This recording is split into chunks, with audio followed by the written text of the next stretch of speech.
आरो बेबायदिनो गावसोरनि सुबुं गौमाफ्राव खोथाफोर बुंनायखौ जों खोनानो मोनबाय थादों जे हाग्रामा महिलारि बिथाङा बिटिआर गभर्नमेन्टनि मुरब्बी मुस्रि प्रमोद बर' बिथाङा जेबो मावनो हायाखै बे खोथाखौ बुंबाय थानायखौ जोङो नुबाय थानो मोनदों।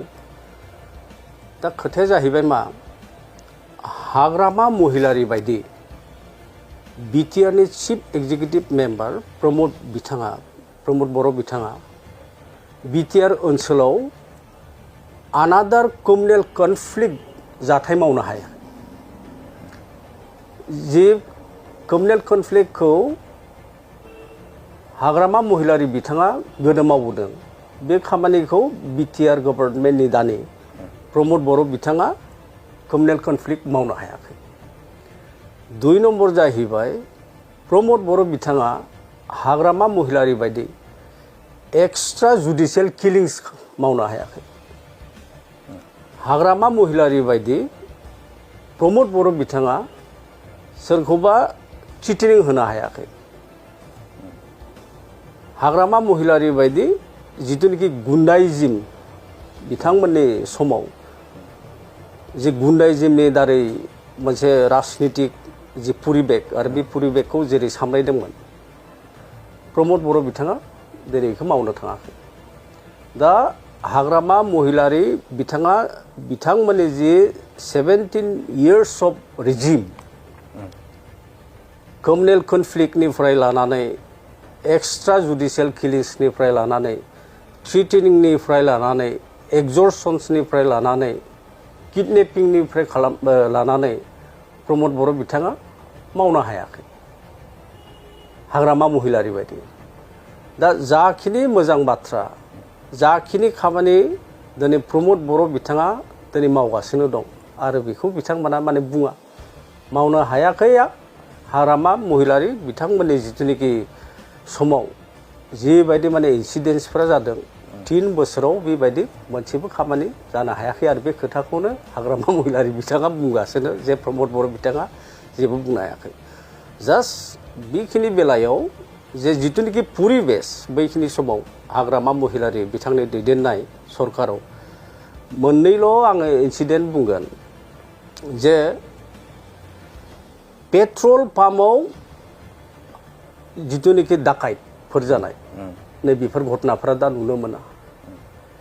अबेबा मोनसे स्टेट बेंकनिफ्राय गुबुन स्टेट बेंकआव बा नेशनेलाइज जितुनिखि बेंकफोराव रानना हरनाय डिस्ट्रिक्ट हेड माने स्टेट बेंकनिफ्राय आरो बे रांखौ जेब्ला लामायाव लाना थाङो आरो बेखौ डाकाइट खालामनानै फैसाखौ थारमाने लाना थाङो। दा बेबायदि घटनाफ्रा BPF बा हाग्रामा महिलारि दैदेननाय समाव जादों आरो बे खामानिखौ दिनै बिटिआर सरकारनि प्रमोद बर' बिथाङा मावनो हायाखै। बे खोथाखौसो दिनै बिथाङा बुंदों।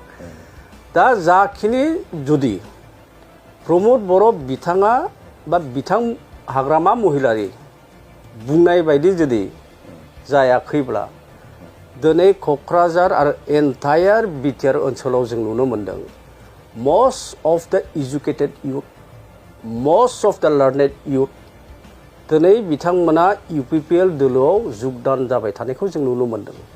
बिकज बिथांमोना रे अफ होप जितुनिखि लाइमोनफोरनि भबिष्यत आरो बे लाइमोनफोरनि भबिष्यतखौ जे दिनै मोनसे रे अफ होप प्रमोद बर' बिथाङा जोंनि बिटिआर ओनसोलाव लाबोदों आरो बेखौनो बिसास खालामनानै दिनैनि तारिखाव एभ्रि इन्टेलेक्सुवेल्स अफ बिटिआर ओनसोल एभ्रि माने एजुकेटेड इयुथ्स लार्नेड इयुथ्स दिनै बिथांमोना जे गमामायैनो नंमारगौ 3 years of BTR government led by Pramod बर' बिथांनि दारै जे मोजां मोनसे परिबेस आरो बे परिबेसा जि जागासिनो दं बेखौनो फोथायनानै दिनै एजुकेटेड इयुथ्स इउनिभार्सिटिनि कलेजनि दिनै बिथांमोना दिनै सापर्ट खालामनो ओंखारदों।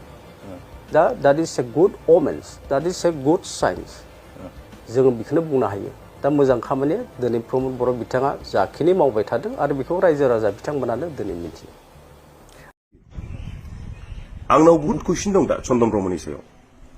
दिनै जों चन्दन ब्रह्मखौ जों जेबो साना बे थांदों मादों जेबो साना जोङो बेखौ बियो थांदोंबाबो जेबो खामानिबो मावनाय नंखाया सोरबा पाब्लिकनि खामानि मोजां खामानि मावग्रा नंखाया जों बेखौ एमएलए इलेक्शनाव जिखौ जोङो जिसुया जों आंजों फेजेननाय मानसि बेखौ बे थांबाबो जोंनि थाखाय जेबो फेक्टर नंखाया चन्दन ब्रह्मआ आं खेबसे बुंहरदों जोंनि थाखाय जेबो फेक्टर नङा